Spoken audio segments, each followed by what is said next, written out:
Good morning. এখন বাজে 5টা, আমরা এখন রেডি হচ্ছি।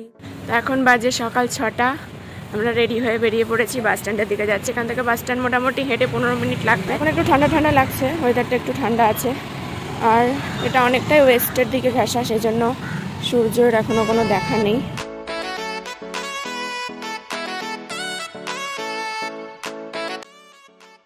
এই হচ্ছে বাস স্ট্যান্ড, যেখানে ব্যাক টু ব্যাক বাস বেরোচ্ছে। তো আমরা বাস স্ট্যান্ডে পৌঁছে গেছি, ভাইকেও পেয়ে গেছি। এখন 6:30 নাগাদ আমাদের বাস ছাড়বে, আগে থেকে টিকিট বুক করা আছে। যেখান দিয়ে বাস স্ট্যান্ডে এন্ট্রি করেছিলাম তার নিচে এই ফ্লোরে এসে কর্ণাটক ট্যুরিজমে রিপোর্ট করতে হবে। হ্যাঁ, আমরা বাসে উঠে গেছি।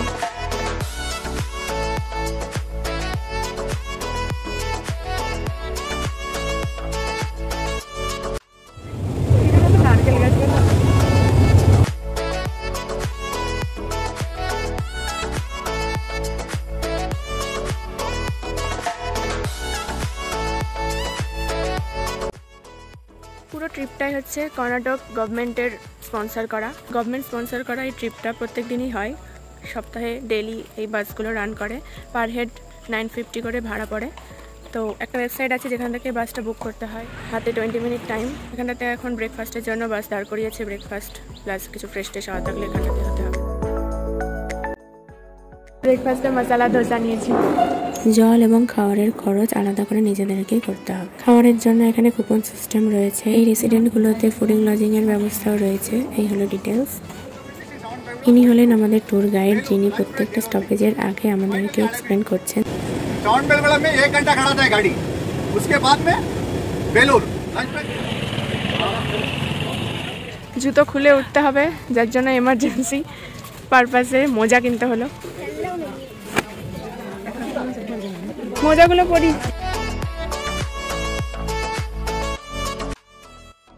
এখানে জানেই যে সবার পায়ে গরম লাগবে, মোজা পরবে, তো এটা একটা বিজনেস স্ট্র্যাটেজি। 20 টাকা দিয়ে মোজা কিনতে হলো, মোজা পরেও নিয়েছি। এবার যাবো আমরা, কত সিঁড়ি ভাঙবো? 600টা সিঁড়ি ভেঙে উপরে উঠবো, দেন মন্দিরের দর্শন পাবো। চলো, তোমরাও চলো আমার সাথে। দাঁড়াও, একটা ভিডিও তো করতে দাও। অনেকটা উপরে উঠে গেছি, এখনো অনেকটা বাকি। খুব রোদ।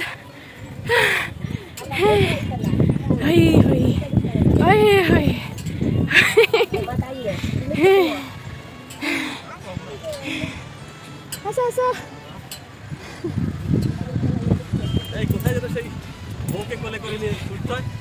এখানে বউকে কোলে করে উঠতে, ওটা হ্যাঁ সাউথ ইন্ডিয়ার, এখানে এইসব আছে।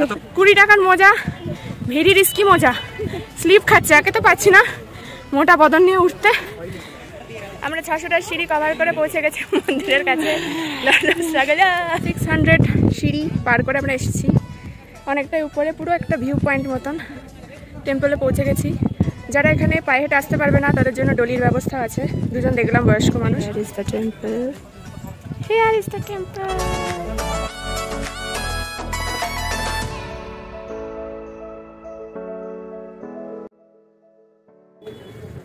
চাইলেও তাড়াতাড়ি নামা যাচ্ছে না, পা রীতিমতো কাঁপছে আর স্লিপ খাচ্ছে। তারপরে মোজা খালি পাইলে ভালো হতো। কিছুই সোজা নয় জীবনে, ওঠা কঠিন লাগছিল, এখন নামা কঠিন লাগছে। তো আমরা এখন ব্যাঙ্গালোর থেকে বেশ খানিকটা দূরে আছি। This is not Bangalore. Bangalore side scene ভেবেছিলাম, কিন্তু এটা ব্যাঙ্গালোর থেকে অনেকটাই দূরে। এটা প্রচণ্ড রোদ, আর এখন আমরা একটা জায়গায় দাঁড়িয়েছি লাঞ্চের জন্য।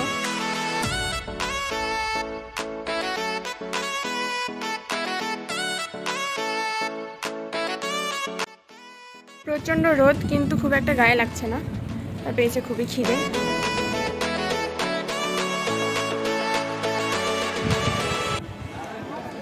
এটা এই মন্দিরটার নাম কি? উচ্চারণ করো, কঠিন। চেন্নাকেশাভা টেম্পল। এটা কি শিব মন্দির? শিব মন্দির, বিশ্বনাথ। খুবই রোদ এখানটাতে। এখন কটা বাজে? মোটামুটি 2:30-3টে বাজে। খুবই গরম, মোজা পরে আছি তাও তাতা থই থই করতে হচ্ছে। মানে রোদ যেখানে সেখানে খুব গরম, আর রোদ না থাকলে ঠিকঠাক।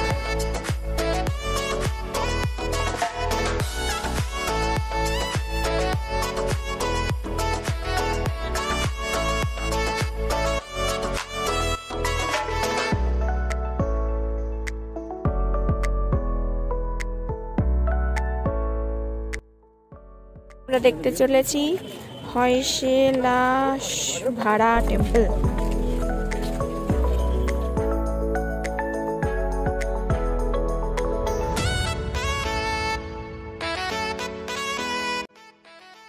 মন্দিরের ভেতরে অসংখ্য কাজ, পাথর কেটে কেটে, আর ভেতরটা পুরো ঠান্ডা। বাইরে যতটা হিট টেম্পারেচার, ভেতরটা খুবই ঠান্ডা।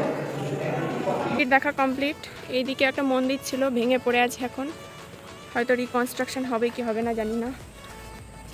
এদিকে নারকেল বাগান আর একটা লেক মতন, আর ওই যেই দূরে একটা পাহাড়। 5টা বেজে গেলেও এদিকটা অনেকটাই ওয়েস্টার্ন সাইড, সেজন্য এখনও রোদের তেজ প্রচণ্ড। গলা শুকিয়ে যাচ্ছে কারণ গরম ভালোই পড়েছে, তাই জন্য একটুখানি নিয়ে নিলাম আখের রস।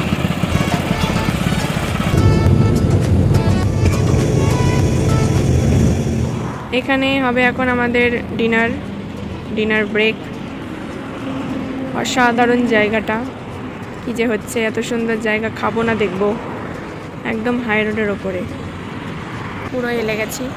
এখন এখানে ডিনার করে কোনো মতে রুমে ফিরতে পারলে হয়। ডিনার কমপ্লিট, এবার নিশ্চিন্তে হোটেল ফিরবো। আমরা রুমে ফিরে এসেছি, মোটামুটি 11টা 10 বেজেছে রুমে ফিরতে।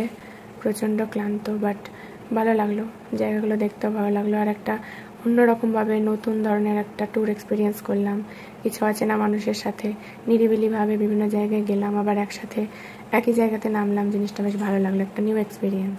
বাকি দেখা হচ্ছে নেক্সট ভিডিওতে একটা নতুন এক্সপিরিয়েন্সের সাথে। Bye, good night.